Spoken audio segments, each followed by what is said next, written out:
بسم اللہ الرحمن الرحیم۔ السلام علیکم۔ آج میں آپ کے ساتھ صحابہ کرام کے فضائل یعنی مناقب صحابہ کرام شیئر کروں گی۔ تو سب سے پہلے تو یہ دیکھنا ہے کہ صحابی سے کیا مراد ہے۔ صحابی عربی زبان کے لفظ صحب سے ماخوذ ہے، جس کے لفظی معنی رفاقت کے ہیں۔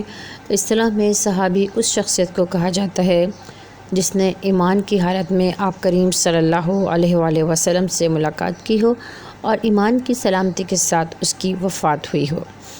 ایسی بابرکت ہستیاں جن کو صحابی ہونے کا شرف حاصل ہو، وہ روئے زمین پر انبیاء کرام علیہ السلام کے بعد دنیا کے باقی تمام لوگوں میں اعلیٰ شان اور بلند مرتبہ رکھتے ہیں۔ اب دیکھتے ہیں کہ فضائل کیا ہے۔ تو حضور اکرم صلی اللہ علیہ وآلہ وسلم نے ارشاد فرمایا کہ ترجمہ ہے، اس شخص کے لیے بڑی خوشخبری ہے جس نے مجھے دیکھا، اور اس کے لیے بھی جس نے ایسے آدمی کو دیکھا جس نے مجھے دیکھا ہو۔ اس حدیث میں صحابی اور تابعی کو آپ کریم صلی اللہ علیہ وسلم نے خوشخبری سنائی ہے، یعنی کہ صحابی وہ جس نے آپ صلی اللہ علیہ وسلم کو دیکھا، اور تابعین وہ جنہوں نے صحابیوں کو دیکھا۔ آپ صلی اللہ علیہ وآلہ وسلم کے وہ جانثار ساتھی جنہوں نے آپ کریم صلی اللہ علیہ وسلم کے اقوال کو اپنے سینوں میں اور آپ صلی اللہ علیہ وسلم کے افعال کو اپنی زندگیوں میں محفوظ کیا، اور جن کی محنت اور جن کے خون سے دین الحمدللہ آج تک محفوظ ہے۔ فضائل صحابہ کرام رضی اللہ تعالیٰ عنہ۔ امام اعظم محمد رسول اللہ صلی اللہ علیہ وسلم کا فرمان عالی شان ہے کہ میری امت میں سے میری امت پر سب سے زیادہ مہربان ابو بکر ہیں، اللہ کے دین کے معاملے میں سب سے زیادہ سخت عمر ہیں، ان میں سب سے زیادہ باحیا عثمان ہیں، علم کی میراث کے سب سے بڑے عالم زید بن ثابت ہیں، سب سے بڑے قاری ابی بن کعب ہیں، حلال اور حرام کے متعلق سب سے زیادہ علم رکھنے والے معاذ بن جبل ہیں، اور ہر امت کا ایک امین ہوتا ہے، اور اس امت کا امین ابو عبیدہ بن جراح ہیں۔ تو یہ ترمذی کی حدیث ہے جو کہ فضائل صحابہ کرام یعنی فضیلت ہے ان کی، اس کے بارے میں بتائی گئی ہے۔ صحابہ کرام رضی اللہ تعالیٰ عنہ کو برا بھلا کہنا۔ امام اعظم محمد رسول اللہ صلی اللہ علیہ وسلم کا فرمان عالی شان ہے کہ میرے صحابہ کی تنقیص نہ کرو، یعنی نقص نہ نکالو، میرے صحابہ کو برا بھلا نہ کہو، اس ذات کی قسم جس کے ہاتھ میں میری جان ہے، اگر تم میں سے کوئی احد پہاڑ کے برابر سونا خیرات کرے تو کسی صحابی کے ایک مد یعنی تقریباً 2 سے 2.5 پاؤ یا اس کے نصف کے برابر بھی نہیں ہو سکتا۔ فرمان خاتم النبیین صلی اللہ علیہ وسلم، میرے صحابہ کے بارے میں اللہ سے ڈرو، اللہ سے ڈرو، میرے بعد انہیں نشانہ نہ بنانا، کیونکہ جس نے ان سے محبت کی تو اس نے میری محبت کی وجہ سے ان سے محبت کی، اور جس نے ان سے بغض رکھا تو اس نے میرے بغض کی وجہ سے ان سے بغض رکھا۔ علامہ قرطبی رحمۃ اللہ فرماتے ہیں کہ یہ جائز نہیں کہ کسی بھی صحابی رضی اللہ تعالیٰ عنہ کی طرف قطعی اور یقینی طور پر غلطی منسوب کی جائے، اس لیے کہ ان سب حضرات نے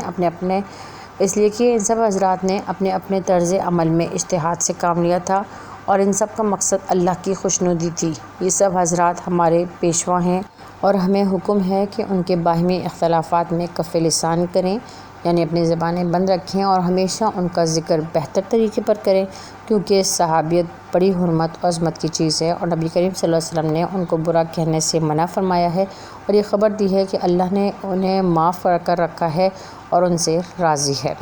اس کے بعد آپ صلی اللہ علیہ وسلم فرمانے ہے، معاذ بن جبل رضی اللہ عنہ سے روایت ہے کہ رسول اللہ صلی اللہ علیہ وسلم نے فرمایا کہ آخری زمانے میں ایک قوم پیدا ہوگی جو میرے صحابہ کو گالیاں دے گی، بس تم ان کی مجلس میں نہ بیٹھو، ان کے ساتھ مل کر نہ کھاؤ پیو، نہ ان سے رشتہ بندی کرو، نہ ان کے جنازے کی نماز پڑھو، اور نہ ان کے ساتھ مل کر نماز پڑھو۔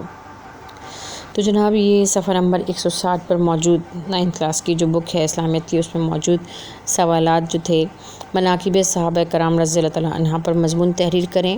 نمبر 2، صحابہ کرام رضی اللہ تعالیٰ عنہ کے فضائل بیان کریں، ان کا جواب آپ یہاں سے لکھ سکتے ہیں۔ اس کے بعد صحابی کے لفظی اور اصطلاحی معنی بھی میں نے بتا دیا آپ کو۔ اس کے بعد نیکسٹ شارٹ کوسچن ہے کہ عشرہ مبشرہ سے کیا مراد ہے، اور عشرہ مبشرہ کے نام تحریر کریں۔ تو جناب عشرہ مبشرہ سے مراد وہ آپ صلی اللہ علیہ وآلہ وسلم کے وہ صحابہ ہیں جنہیں زندگی میں ہی جنت کی بشارت دے دی گئی۔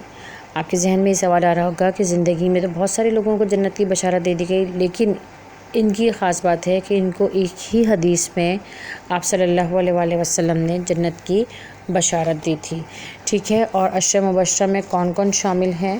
عشر مبشرہ میں حضرت ابوبکر صدیق رضی اللہ تعالیٰ عنہ، حضرت عمر فاروق رضی اللہ تعالیٰ عنہ، حضرت عثمان غنی رضی اللہ تعالیٰ عنہ، حضرت علی رضی اللہ تعالیٰ عنہ، حضرت طلحہ، حضرت زبیر، حضرت عبد الرحمن بن عوف، حضرت سعد بن ابی وقاص، سعید، حضرت ابو عبیدہ بن جراح، یہ تمام صحابہ کرام جنتی ہیں، اور آپ صلی اللہ علیہ وآلہ وسلم نے دنیا میں ہی ان کو جنت کی بشارت دیتی تھی۔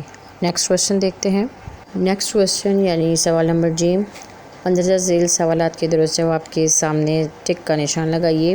پہلا ہے کہ عشر مبشرہ کے معنی ہیں آپشن دال، خوشخبری سنائے جانے والے 10 آدمی۔ دوسرا ہے کہ صحابی وہ ہے جس نے ایمان کی حالت میں حضور اکرم صلی اللہ علیہ وآلہ وسلم سے، اس کا آپشن الف ہے، ملاقات کی ہو۔ تیسرا ہے کہ حدیث شریف میں سب سے بہتر زمانہ قرار دیا گیا ہے، اس کا آپشن ہے حضور اکرم صلی اللہ علیہ وآلہ وسلم کے زمانے کو۔ تو جناب یہ ہوا مناقب صحابہ کرام اور عشر مبشرہ رضی اللہ تعالیٰ عنہ کے سبق کے سوال جواب۔ امید ہے کہ آپ نے استفادہ حاصل کیا ہوگا۔ نیکسٹ ویڈیو کے ساتھ ایک دفعہ پھر حاضر ہوں گے، اس وقت تک کے لیے مجھے اجازت دیجیے گا، اپنی دعاؤں میں ضرور یاد رکھیے گا۔ اللہ حافظ اور فی امان اللہ۔